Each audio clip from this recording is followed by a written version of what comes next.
Skrátka PEG znamená v preklade perkutánnu endoskopickú gastrostómiu. Perkutánna endoskopická gastrostómia znamená zavedenie výživnej hadičky cez brušnú stenu do žalúdka. Slúži na výživu pacientov, takých, ktorí nevedia prijať dostatočné množstvo stravy na to, aby bol zachovaný ich príjem energie a kalórií.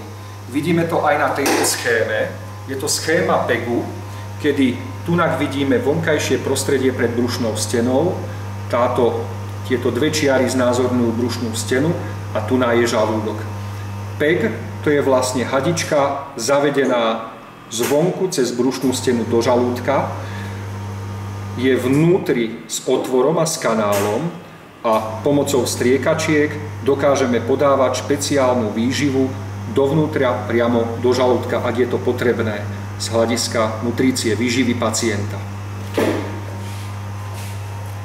Perkutánna endoskopická gastrostómia patrí medzi mini-invazívne výkony, to znamená výkony, ktoré nepatria medzi klasické operačné výkony. Klasické operácie často vyžadujú náročnú prípravu pacienta, celkové uspatie, aj rekonvalescencia, zotavovanie po týchto výkonoch je dlhšie. Tento PEG, táto perkutánna endoskopická gastrostómia sa našíva najčastejšie iba v sedácii, to znamená v ľahkom pritlmení pacienta. Používa sa lokálna anestéza. Výkon, ak nie je komplikovaný, trvá pomerne krátko, 15 až 20 minút. A takisto je významne skrátené aj zotavovanie po výkone a hojenie rany. Rádovo sa jedná o niekoľko dní. Otázky, ktoré by mohli zaujímať našich pacientov. Môže sa do PEG dávať aj domáca mixovaná strava? Sú tri schémy, akú stravu môžeme podávať do PEGu. Podľa prvej možnosti môžeme do PEGu podávať výlučne domácu mixovanú stravu. Je však nutné povedať, že túto stravu treba rozmixovať do veľmi jemného skupenstva a treba ju riediť buď prevarenou vodou, alebo vývarom, alebo čajom tak, aby sme dosiahli takmer sirupovú konzistenciu. Pretože pri nedobrom rozmixovaní stravy by sa mohla hadička PEGu upchať. Čiže sú pacienti, ktorí si kompletne celú potrebnú stravu mixujú a podávajú do PEGu. Potom máme druhý extrém, alebo druhú časť pacientov, to sú pacienti, ktorí si do PEGu podávajú výlučne prípravky tzv. Enterálnej výživy. Enterálna výživa to sú firemne vyrobené prípravky, ktoré obsahujú živiny, kompletne všetky makro aj mikronutrienty, to znamená, v tomto firemne vyrobenom prípravku sirupovej konzistencie máme obsiahnuté cukry, tuky, bielkoviny, minerály, vitamíny aj stopové prvky. Veľakrát sú tieto firemne vyrobené prípravky ochutené, majú sirupovú konzistenciu a môžu sa podávať a sú určené aj na to, aby sa podávali do PEGu. To znamená, máme aj pacientov, ktorí si doma nič nemixujú, ale úplnú energetickú potrebu, celé to množstvo energie, kalórií, výživy, ktoré potrebujú, si nahrádzajú takýmito firemne vyrobenými prípravkami enterálnej výživy. Tieto bývajú balené v dvojdecových, 5-decových a litrových baleniach, majú svoju expiráciu, bežne vydržia aj rok, dva. Ovšem, po otvorení takéhoto prípravku, tento prípravok sa musí uchovávať v chladničke a spotrebovať do 24 hodín, aby neskysol. Nadovšetko máme tretiu skupinu pacientov a to sú pacienti, ktoré dva predošlé modely kombinujú. To znamená, časť výživy doma mixujú, napríklad polovičku toho denného príjmu si rozmixujú a druhú polovičku doplňajú práve týmito firemne vyrobenými prípravkami enterálnej výživy. Všetky tri modely sú správne, kladieme veľký dôraz na preferenciu pacienta a rodiny.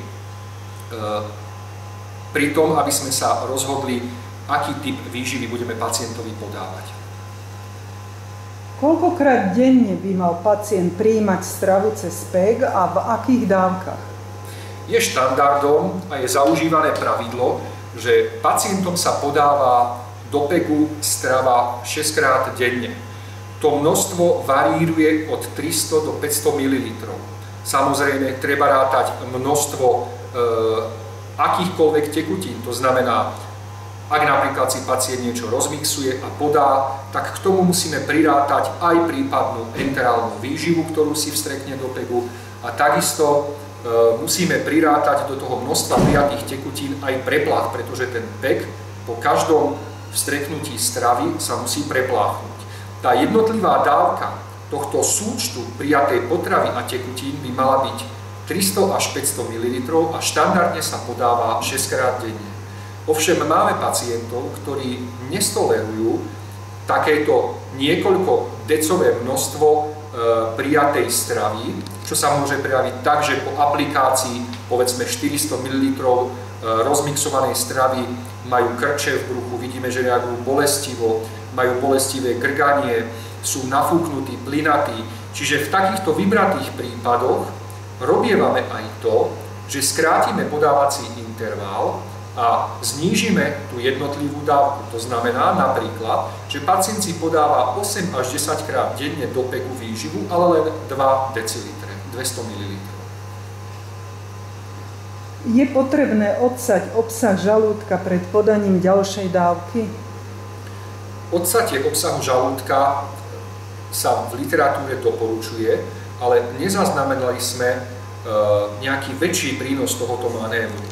Odsatie obsahu žalúdka pred podaním výživy sa štandardne robí prvé dni po našití PEGu, pretože ide o mini operačný výkon, kde aj motilita, peristaltika žalúdka, alebo inými slovami hybnosť žalúdka sa v priebehu niekoľkých dní rozbieha, až sa vráti k norme. Ale pokiaľ je PEG už našitý dlhodobejšie a pacient je zvyknutý na príjem stravy do PEGu, tak nezvykneme odporúčať štandardne odsatie obsahu žalúdka pred ďalšou aplikáciou. Je možné podávať cez PEG akékoľvek lieky? Sme radšej, keď sa do PEGu podávajú lieky a liečivá vo forme sirupu alebo vo forme tabliet, ktoré rozdrvíme v mažiari, zriedíme s tekutinou a vo forme suspenzie ich podáme striekačkou do PEGu. Je menej ideálne, keď takto rozdrvíme filmom obalované tablety, a takisto je menej ideálne, keď vysýpame kapsuly s granulkami a tie granulky aplikujeme do PEGu. Môže sa stať, že niektoré liečivá nebudú mať úplný liečebný efekt, keď ich takto drvením alebo vysýpaním pozmeníme. Ak ale sa stane prípad, že daná liečivá látka je pre pacienta potrebná a nemá sirupovú ani tabletovú formu, tak vtedy dovolujeme z núdze podávať takúto látku tak, že buď filmom obalené tablety rozdrvíme, alebo kapsulky s granulami vysypeme, zriedime a podáme do PEGu. Ktoré sú vhodné tekutiny na preplachovanie sondy? Väčšinou odporúčame na preplachovanie PEGu, po tom, čo sa aplikuje výživa, prevarenú vodu. Takisto v literatúre je popísaná možnosť podania neochuteného, mierne vyluhovaného čaju.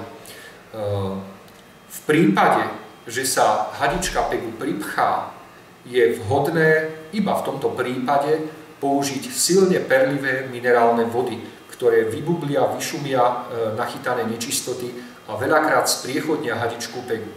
Ale okrem tejto výnimočnej situácie pripchatia PEGu sa celkovo neodporúča podávať do PEGu žiadne perlivé tekutiny.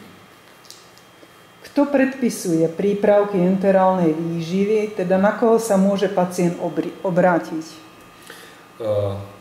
Prípravky enterálnej výživy, to znamená firemne vyrobené suspenzie, ktoré sú buď v tetrapakových baleniach alebo v umelohmotných či sklených fľašiach, majú rozličné rady.